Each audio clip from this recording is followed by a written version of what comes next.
జరాసంధుడు శ్రీకృష్ణుల వారి యొక్క సంవాదం. వీరిద్దరూ కూడా ఇరువురు సంభాషించుకోవటం. అంతేకాకుండా శ్రీకృష్ణ పరమాత్ముడు తాను అసలు ఎందుకు ఇక్కడికి వచ్చాడు అనేటువంటి కారణం కూడా ఈ అధ్యాయంలోని చెప్పడం జరిగింది. ఎంతో మంది రాజుల్ని నువ్వు చెరబట్టావు. ఒక వంశాన్ని ఒక క్షత్రియ వర్ణాన్ని అంతా కూడా నాశనం చేస్తున్నావు నువ్వు. నువ్వు ఒక క్షత్రియుడు అయ్యుండి క్షత్రియుల్ని ఈ విధంగా చెరబట్టి వాళ్ళని మహాదేవుడికి యాగంలో ఆహుతి ఇవ్వటానికి సిద్ధపడ్డావు నువ్వు. ఈ దోషంతో నిన్ను సంహరించడానికి దండించడానికి మేము సర్వసన్నద్ధులమై వచ్చామని చెప్పి శ్రీకృష్ణుడు చెప్పడం జరుగుతుంది. ముందుగా భగవత్ స్మరణ చేసుకుని నేటి ప్రవచనాన్ని ప్రారంభించుకుందాం. ఓం శుక్లాంబరధరం విష్ణుం శశివర్ణం చతుర్భుజం ప్రసన్నవదనం ఛాయేత్ సర్వవిఘ్నోపశాంతయే. వ్యాసం వసిష్ఠనప్తారం శక్తేః పౌత్రమకల్మషం పరాశరాత్మజం వందే సుకథాతం తపోనిధిం. వ్యాసాయ విష్ణురూపాయ వ్యాసరూపాయ విష్ణవే నమో వై బ్రహ్మనిధయే వాసిష్ఠాయ నమో నమః. నారాయణం నమస్కృత్య నరం చైవ నరోత్తమం దేవీం సరస్వతీం వ్యాసం తతో జయముదీరయే.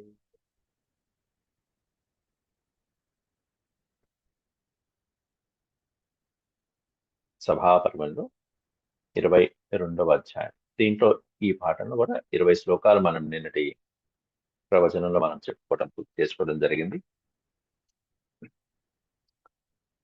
మాగధైర్విపులైర్ సైన్యేర్ బాహుల్యబలదర్పితః మావమంస్థాః పరాన్ రాజన్ నాస్తి వీర్యం నరే నరే.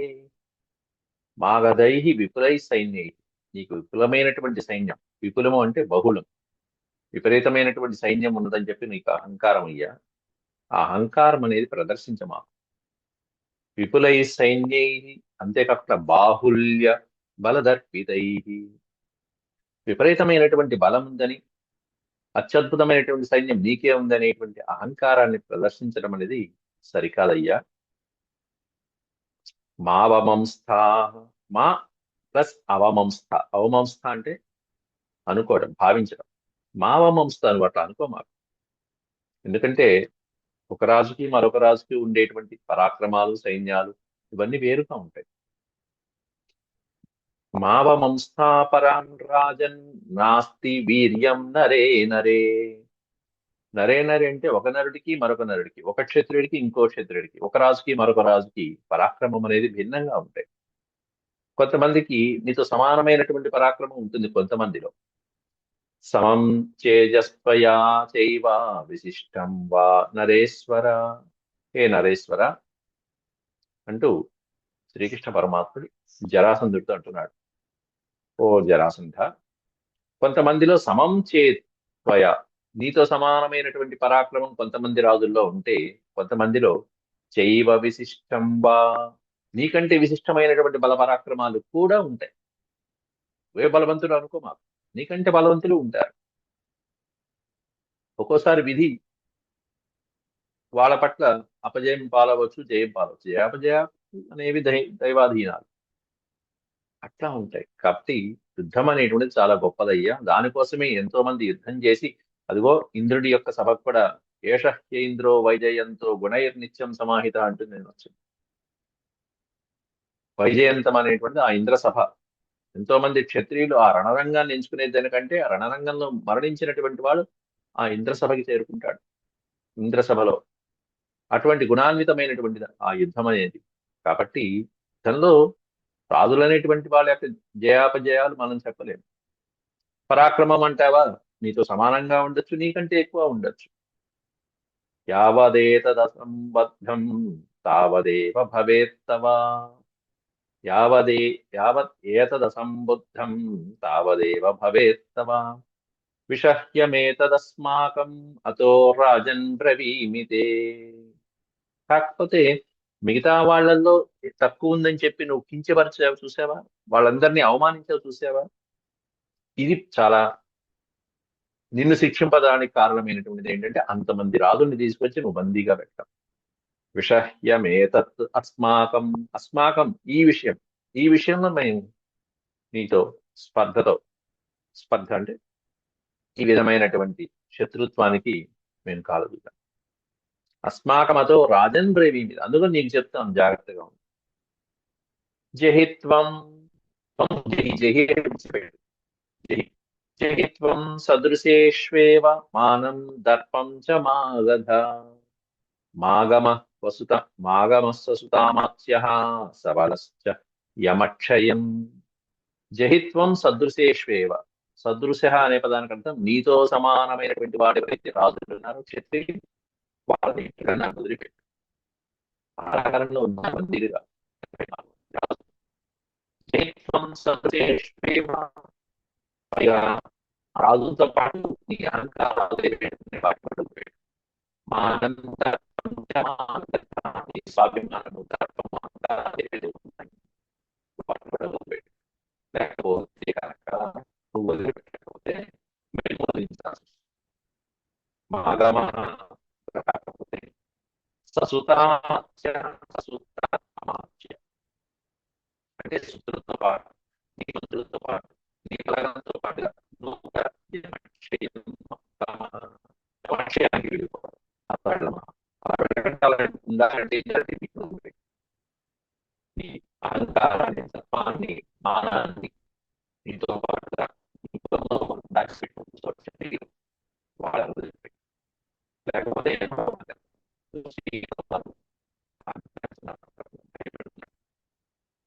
ఇట్లాంటి మహారాజులు ఎంతో మంది అత్యద్భుతమైనటువంటి రాజులు కూడా వాళ్ళు వెళ్ళిపోయినటువంటి వాళ్ళు ఉన్నారు కాలానుగుణంగా. దంభోద్భవ కార్తవీర్య ఉత్తరశ్చ బృహద్రథః శ్రేయసో వినేషు సబలా నృపా. నృపా మహారాజులు ఎంతో మంది అత్యద్భుతమైనటువంటి వాళ్ళు. నీది ఇంకా పెద్దవాళ్ళు నీకంటే. దంభోద్భవుడు, కార్తవీర్యుడు, ఉత్తరుడు, బృహద్రథుడు మొదలైనటువంటి వాళ్ళు ఉన్నారే. ఇట్లాంటి వాళ్ళందరూ కూడా శ్రేయస్సో హ్యవమత్యేహ, వాళ్ళు ఎంతో అత్యద్భుతమైనటువంటి శ్రేయస్సుని, కీర్తిని, బలాన్ని కలిగి ఉండి కూడా వినేషు సబలా, సబలాహ వినేషు, వాళ్ళ బలపరాక్రమాలతో పాటుగా నశించేశారు, భూమి మీద లేరు. కాబట్టి నీకేదైనా పరాక్రమం ఉంది, వశం చేసుకునే శక్తి ఉందంటే కొంతకాలం ఉంటుంది, తర్వాత ఉండదు. వినేషు సబల, తప్పకుండా వినాశనం తప్పదు. నిన్ను మించిన వాడు ఎవడో కూడా వస్తాడు. మేము వచ్చాం కానీ ఇక అయిపోయింది పని. యుయుక్షమాణత్వత్తో హి నవయం బ్రాహ్మణ ధ్రువం. ఇక నువ్వు అడిగావు కదా, మీరెవరు మీరెవరు మీరెవరు అని అడుగుతున్నావుగా, ఇప్పుడు చెప్తా విను. మేం బ్రాహ్మణులం కాదు, ఆ రూపాల్లో వచ్చాం. నన్ను గుర్తుపట్టలేదు ఇంకా అంటూ చెప్పేస్తున్నాడు. ఇక క్వశ్చన్ పేపర్ లీక్ చేస్తున్నాడు. యుయుక్షమాణాస్త్వత్తో హి, యుయుక్షమాణ ఎందుకు వచ్చామంటే, యుయుక్షమాణ అంటే నీతో యుద్ధం చెయ్యాలనే కోరికతో వచ్చాం. త్వత్త నీ నుంచి మాకు యుద్ధమే కావాలి, అందుకోసం వచ్చాం. యుయుక్షమాణాస్త్వత్తో హి నవయం బ్రాహ్మణ ధ్రువం, మేం బ్రాహ్మణులం కాదు, తప్పకుండా నిశ్చయంగా, దీంట్లో సందేహమే లేదు, మేము బ్రాహ్మణులం కాదు. మరెవరు? శౌరిరశ్మి హృషీకేశో, నేను శౌరిని, సూరసేన మహారాజు యొక్క వంశంలో పుట్టినటువంటి శౌరి హృషీకేశ శ్రీకృష్ణుడిని. నృవీరో పాండవా విమౌ, పాండవా విమౌ, వీళ్ళిద్దరిని నా వెనకాల ఉన్నారే వీళ్ళిద్దరు, వాళ్ళిద్దరిని పాండవులుగా గుర్తించు. నేనేమన్నా హిమార్జున్.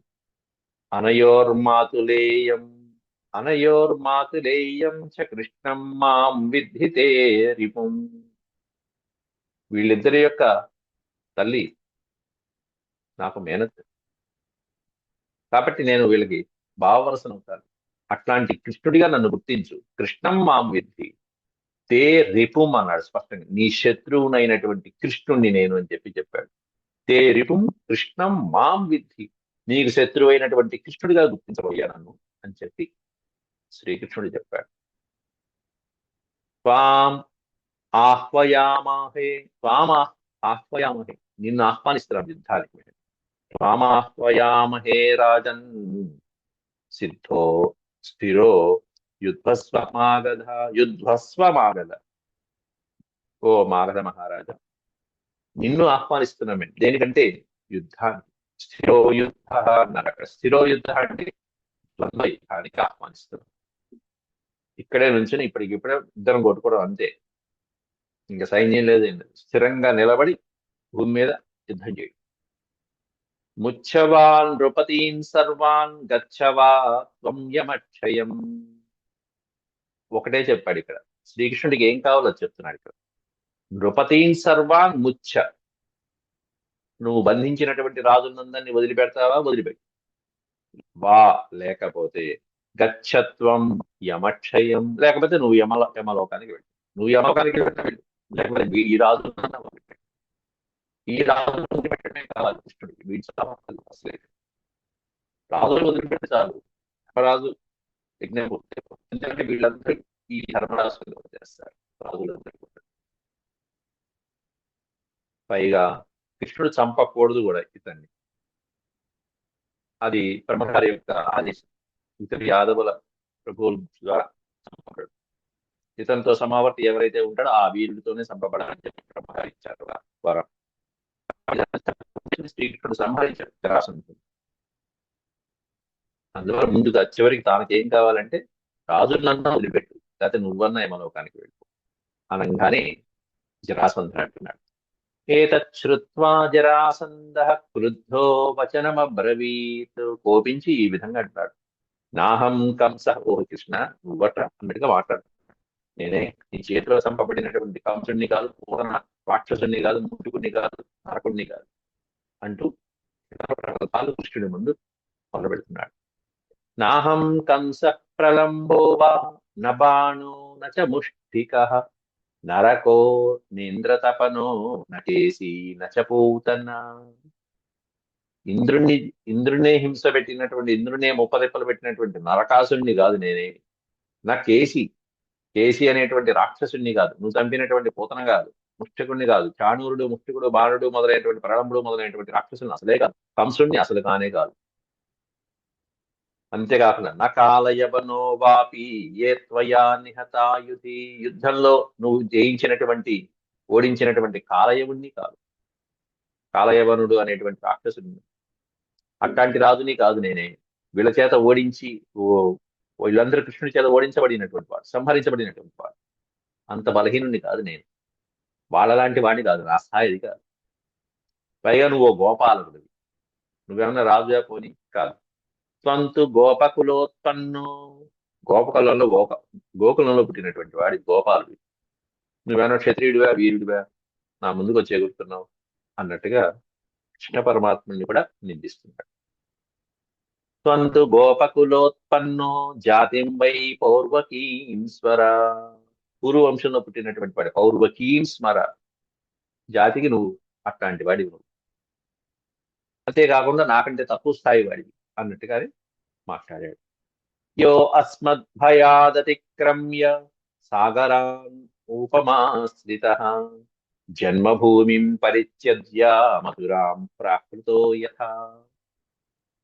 యో అస్మద్భయాత్, మా భయంతో. అమ్మో జరాసంధుడున్నాడు ఇక్కడ, వాళ్ళందరికీ ప్రజలకు ఇబ్బంది కలుగుతుందని చెప్పి మధురని వదిలిపెట్టేసి మధుర నుంచి ఎక్కడికి వెళ్ళిపోయాడు? సాగరానుపమాశ్రిత. సాగర తీరంలోకి వెళ్ళి అక్కడ చిన్న ఇల్లు కట్టుకున్నావు, ద్వారకా అని పేరు పెట్టుకుని. నా భయంతో ఇక్కడ మధురాం, జన్మభూమి అయినటువంటి జన్మస్థానం ఏదైతే ఉందో మధురలో పుట్టాడు శ్రీకృష్ణ పరమాత్మ. ఇప్పటికీ కూడా జన్మస్థల్ అంటారు మధురలో కారాగారాన్ని. కృష్ణుడు పుట్టినటువంటి చెరసాల జన్మస్థలం. జన్మభూమిం పరిత్యజ్య మధురాం. అట్లాంటి మధురలో నిన్ను నీ వాళ్ళనందరినీ కూడా ఇక్కడి నుంచి నువ్వు నాకు భయపడిపోయి ఆ సాగర తీరాలని ద్వారకలో నువ్వు ఇల్లు కట్టుకున్నావు. ఇది దేనికి జరిగిందంటే నా మీద భయంతో. అట్లాంటి నువ్వు ఇక్కడికి వచ్చి నా ముందు ప్రగల్భాలు పలుకుతావా? సోధునా కథసే సౌరే శరదీవ యథా ఘన. అధునా, ఇప్పుడు నువ్వు నా ముందు, అట్లాంటి నువ్వు వచ్చి నా ముందుకి కథసే సౌరే, నీ శౌర్య ప్రగల్భాలు పలుకుతావా? నీ వీర ప్రగల్భాలు నా ముందా? అవన్నీ శరదీవ యథాఘన, శరత్కాలంలో మేఘాలు ఊకిన చప్పుడు చేసి వెళ్ళిపోతాయే అట్లాంటివి నీ మాటలు. శరత్కాలంలో కూడా మేఘాలు వస్తాయి, కాస్త గర్జిస్తాయి, అరుస్తాయి, ఒక్క చుక్కకి నిండి ఉండవు పాడు. శరత్కాల మేఘాలు ఊకిన అట్లా అట్లా అరిచి వెళ్ళిపోతూ ఉంటాయి. అట్లాగే నువ్వు కూడా నీ అరుపులు అంతవరకే, శరత్కాల మేఘాలు అంటే నా ముందేం పని చేయవు. అద్యాన్రుణ్యం కరిష్యామి భోజరాజస్య ధీమతః శ్యామాతురౌగ్రసేనస్య త్వాం నిహత్యాద్య మాధవ. ఈరోజు ఆ ఉగ్రసేనుడి కుమారుడైనటువంటి కంసుడికి ఈ రోజు న్యాయం చేస్తాను. నా అల్లుడు కంసుడిని నువ్వు నాశనం చేసావు, సంహరించేశావు. నా కూతురు చెప్తూనే ఉంది చాలా సందర్భాలు, కృష్ణుడిని చంపు, కృష్ణుడిని చంపు. కాబట్టి అద్యాన్రుణం కరిష్యామి, ఈ రోజు ఆ పగ తీర్చుకుంటాను, ఆ ప్రతీకారం చేస్తాను. ఆ ఒప్పందం ఏదైనా నా కూతుళ్ళకి ఇచ్చినటువంటి మాట, నా కంసుడిని సంహరించినందుకు జరిగినటువంటి ప్రాయశ్చిత్తాన్ని ఈ రోజు నేను నీ సంహారంతో నేను నెరవేర్చేస్తాను. అద్య, ఈ రోజు నిన్ను సంహరించి నా కక్ష, నా ప్రతీకారాన్ని నేను తీర్చుకుంటాను. ఎప్పటి నుంచో చంపుదాం అనుకుంటున్నాను, ఇప్పుడు దొరికవు నాకు. చిరకాంక్షితో మే సంగ్రామస్త్వాం హంతుం. త్వాం హంతుం అంటే నిన్ను సంహరించడం అనేది నా చిరకాల వాంఛ. చిరకాంక్షితో మే సంగ్రామ, సంగ్రామం నీతో యుద్ధం అనేది నా చిరకాల వాంఛ. త్వాం హంతుం, ఆ యుద్ధంలో నిన్ను సంహరించాలి. త్వాం హంతుం సముహృద్గణం సముహృద్గుణం, నీ యొక్క గుణాలతో పాటుగా, నీ గణాలతో పాటుగా, నీ యొక్క మంది మార్బలంతో పాటుగా నిన్ను సంహరించాలని నా చిరకాంక్ష, కోరిక. అది నేడు అదృష్టవశాత్తు నెరవేరబోతున్నది అనుకుంటున్నాడు. దిష్ట్యా, దిష్ట్యా అంటే అదృష్టవశాత్తు. దిష్ట్యామి సఫలో యత్న కృతో దేవై సవాసవై. కృతో దేవై సవాసవై, వాసవ అంటే ఇంద్రుడు, సవాసవై కృతో దేవై. అట్లాంటి అదృష్ట ప్రకారము ఈ రోజు నా యత్నం అనేటువంటిది సఫలమవుతున్నది. నిన్ను నేను యమలోకం కాదు, నిన్ను అక్కడికి పంపిస్తా పైరు. క్లీబా విమౌచ గోవింద భీమసేనార్జునావుభౌ. వెనకాల ఎవరిని తీసుకొచ్చో ఇద్దరు, ఎవరు? భీమార్జునుల. క్లీబా విమౌ, వీళ్ళు నా ముందు ఏం పనికి వస్తారు అసలు? క్లీబా, వీళ్ళేం బలవంతున్నారు, ఎందుకు పనికిరాడు?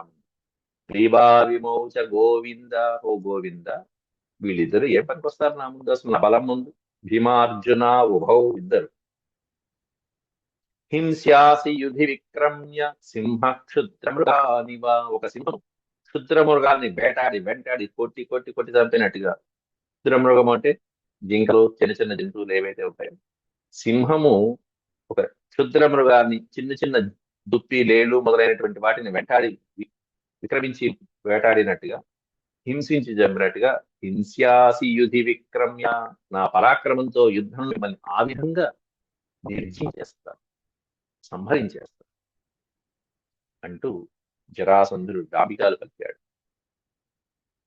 తస్య రోషాభిభూతస్య జరాసంధస్య గర్జతః సర్వభూతాని విత్రేముషే తత్రాసన్ సమాగతాః. ఈ విధంగా జరాసంధుడి యొక్క రోష అభిభూతస్య, రోషపు పలుకులు, యుద్ధోన్మత్తుడైనటువంటి జరాసంధుడి యొక్క వచనాలు విని సర్వభూతములు కూడా విత్రేముషే, భయభ్రాంతులు అయిపోయినాయి. తత్రాసన్ సమాగతాః, ఏం జరుగుతుందో అని చెప్పి సర్వభూతాలు కూడా, అన్ని ప్రాణులన్నీ కూడా అక్కడ వచ్చి వీరి యుద్ధం చూడటానికి సన్నిద్ధమయ్యాయి అన్ని కూడా. అప్పుడు శ్రీ భగవానువాచ, కృష్ణ పరమాత్ముడు జరాసంధుని ఉద్దేశించి అంటున్నాడు. కిం గర్జసి జరాసంధ కర్మణ తత్సమాచర. ఎవరెవరెవరెవరి జరాసంధ, కిం గర్జసి, ఎందుకు ఊరికనే గర్జిస్తున్నావు? చేతలో చూపించు, ఈయన ఇంకా రెచ్చ కొడతాడుగా, ఈయనకి కావాల్సింది అది కదా, పని అవ్వటం కావాలి. కర్మణ తత్సమాచారం, నువ్వేదో అరిచావే, అది నీ కర్మలలో, నీ చేతల్లో చూపించి చేతనైతే ఎందుకు అరుస్తావు వృధాగా? కిం గర్జసి జరాసంధ కర్మణ తత్సమాచర మమ నిర్దేశకర్తృభ్యాం పాండవాభ్యాం నృపాధమా. మమ నిర్దేశకర్తృభ్యాం, నా ఆజ్ఞ ద్వారా, నా నిర్దేశం ద్వారా ఇగో ఈ పాండవులు ఇద్దరు కూడా, వచ్చినటువంటి వాళ్ళిద్దరు కూడా ఇక్కడ సిద్ధంగా ఉన్నారు. నువ్వెవరిని కోరుకుంటావు కోరుకో, సమత్వం ససుతం చాజ్య ఘాతయిష్యామ్యహం రణే. సమాత్వం ససుతం చాజ్య. సమాత్యం, సమాత్యం, సమాత్యము సామాత్యము అంటే నీ యొక్క అమాత్యులతో పాటుగా నీ మంత్రుడు, సైనికాధికారులు, ససుతం నీ యొక్క కుమారుడితో పాటుగా అజ్య ఘాతయిష్యామ్యహం రణే. ఈ రోజు యుద్ధంలో నీతో పాటు నీ కుమారుల్ని, నీ మంత్రుల్ని, నీ సైనికాధ్యక్షులు ఎవరైనా వచ్చారంటే వాళ్ళందరినీ కూడా సంహరించడానికి ఇదిగో ఇక్కడ నాకు తోడుగా పాండవులు కూడా ఉన్నారు. నా కథంచన జీవన్ వై ప్రవేక్షసి పురోత్తమం. ఉత్తమమైనటువంటి పురానికి వెళ్ళడానికి సిద్ధంగా ఉంది ఆయన. యమలోకానికి ఉంది, అక్కడ సిద్ధంగా ఉంది. ఎట్టయినా సరే నేను ఈరోజు పంపించేస్తాను. ఎందుకంటే కృష్ణుడు చెప్పింది పైన మాటలో ఏంటి, నువ్వు రాజులన్నా వదిలిపెట్టు, లేకపోతే యుద్ధం అన్నా చేయి. వీడు రాజులను వదిలిపెడతానన్నాడా? లేదు, యుద్ధమే కావాలన్నాడు. దాంతో కృష్ణుడు కూడా సిద్ధమయ్యాడు. చివరికి జరాసంధుడు అంటున్నాడు, జరాసంధవువాచ నాజితాన్ వై నరపతీన్ అహమాదత్మి కాశ్చన అజిత పర్యవస్థాతో పర్యవస్థాత కోత్రయో న మయాజితః. నా నాజితాన్ వై నరపతీన్. నరపతులు అంటే రాజులు. రాజుల్ని, ఎంతో మంది రాజుల్ని బందీల్ని చేశాను, కారాగారంలో పెట్టానంటున్నావు కదా. వాళ్ళందరినీ నేను జయించే తెచ్చానే, జయించకుండా నేనేం కాలేదు. అజిత పర్యవస్థాత. అజిత అంటే జయించకుండా. నేనేం యుద్ధంలో జయించకుండా వాళ్ళని తీసుకురాలేదు, యుద్ధంలో జయించి తీసుకొచ్చా. అది ధర్మబద్ధమైన. నేను తెచ్చినటువంటి వాడు ఎవరు లేడు, అతన్ని జయించి తీసుకొచ్చా. ఏతదాహ క్షత్రియస్తేతదేవాహుర్ ధర్మ్యం కృష్ణోపజీవనం. క్షత్రియుడికి ధర్మం అనేటువంటిది నిర్దేశించబడింది. క్షత్రియ ధర్మం.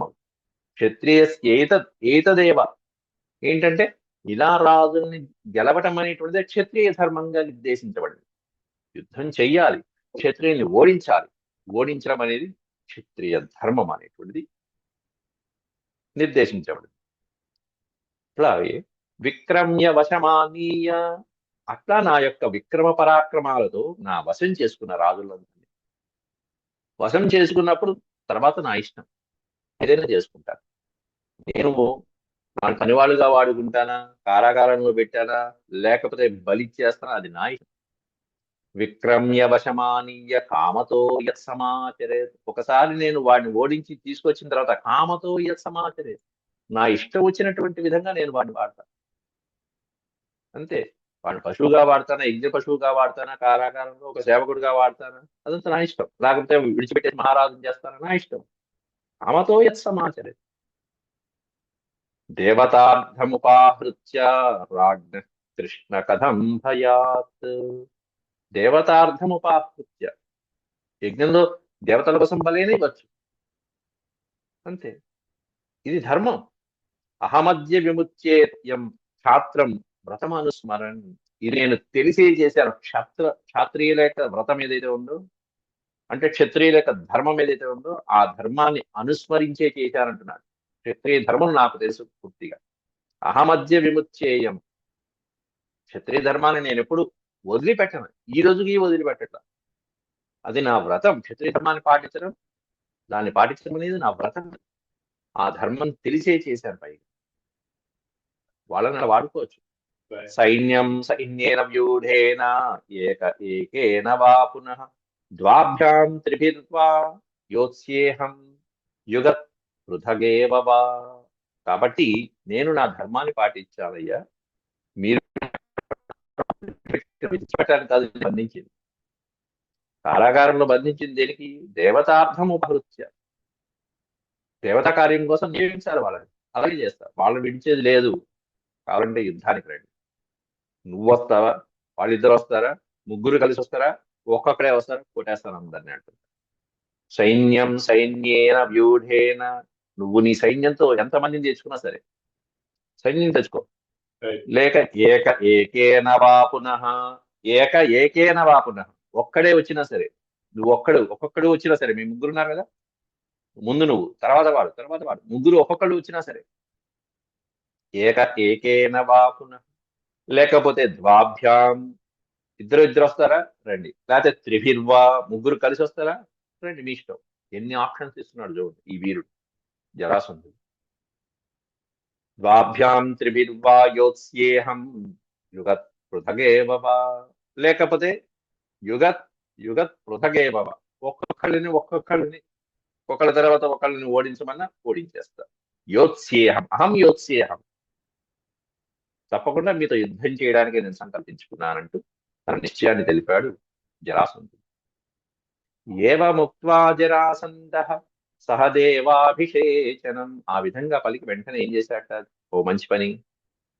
ఒకరితో యుద్ధం చేస్తున్నప్పుడు ఇట్లాంటి సందర్భాల్లో వాళ్ళకి ముందే అనిపిస్తుంది, యుద్ధానికి వెళ్ళేటప్పుడు రాజు రాజ్యంలో తనకి ప్రతినిధిగా ఎవరినో ఒకరిని నియమిస్తారు, నియమించి వస్తారు. అంటే తాను వచ్చేదాకా, యుద్ధం నుంచి విరమించి వచ్చేదాకా రాజప్రతినిధిగా పవరాపటాన్ని అంతా కూడా వాళ్ళ చేతిలో పెడతారు. ఇక్కడ జరాసంధుడి కొడుకు పేరు సహదేవుడు. పాండవుల్లో సహదేవుడు వేరు, ఈ సహదేవుడు వేరు. ఆ సహదేవుడిని రాజ్యాభిషిక్తుడిగా పట్టాభిషేకం గావించి వస్తున్నాడు కిరీటధారణాలు చేసి. ఏవముక్త్వా జరాసంధః సహదేవాభిషేచనం, సహదేవుడికి అభిషేకం చేసి పట్టాభిషేకం చేసి వచ్చాడు చక్కగా.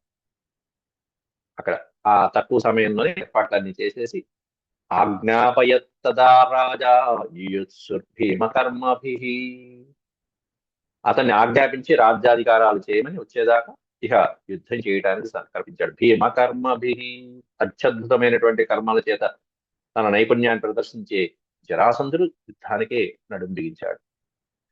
సతు సేనాపతిం రాజా సస్మార భరతర్షభ. ఒక్కసారి సేనాపతుల్ని స్మరించాడు. ఎవరు వీడి సేనాపతులు? పైకి వెళ్ళిపోయినటువంటి వాళ్ళు ఉన్నారు.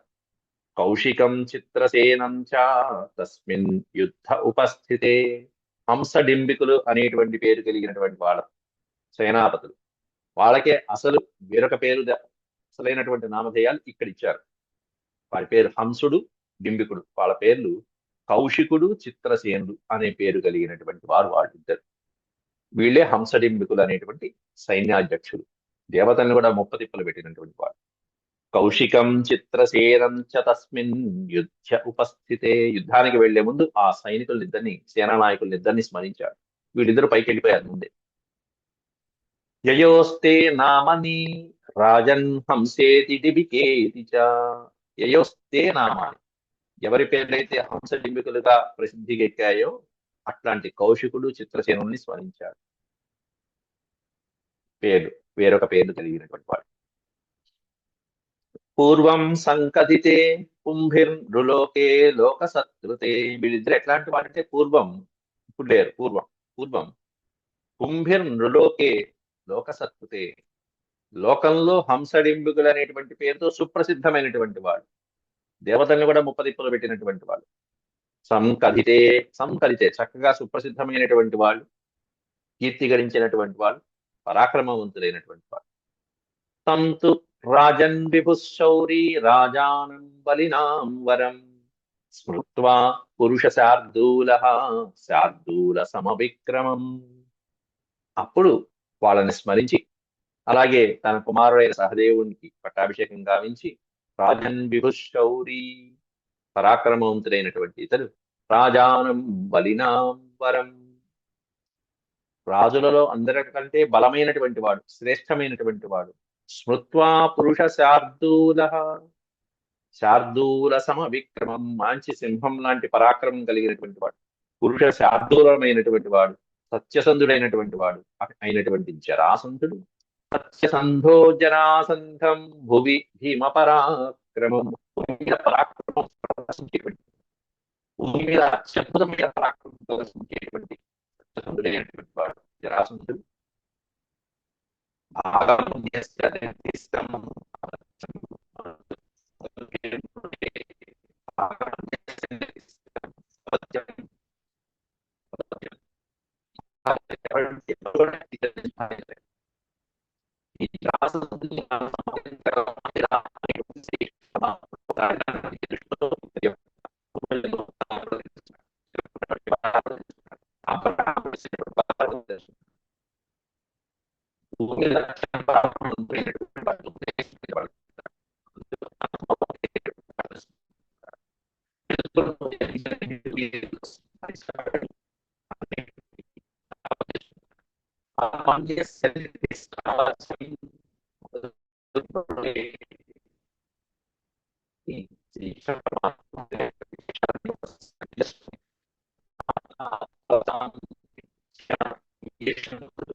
శ్రీమన్మహాభారతే సభాపర్వణి జరాసంధవద పర్వణి ద్వావింశోऽధ్యాయः సమాప్తః. అయితే అసలు ఈ జరాసంధుడితో శ్రీకృష్ణుడికి ఉన్నటువంటి వైరం ఏమిటి అని చెప్పి మళ్ళీ జనమేజయుడు అడిగితే ఒక అధ్యాయంలో చెప్తాడు.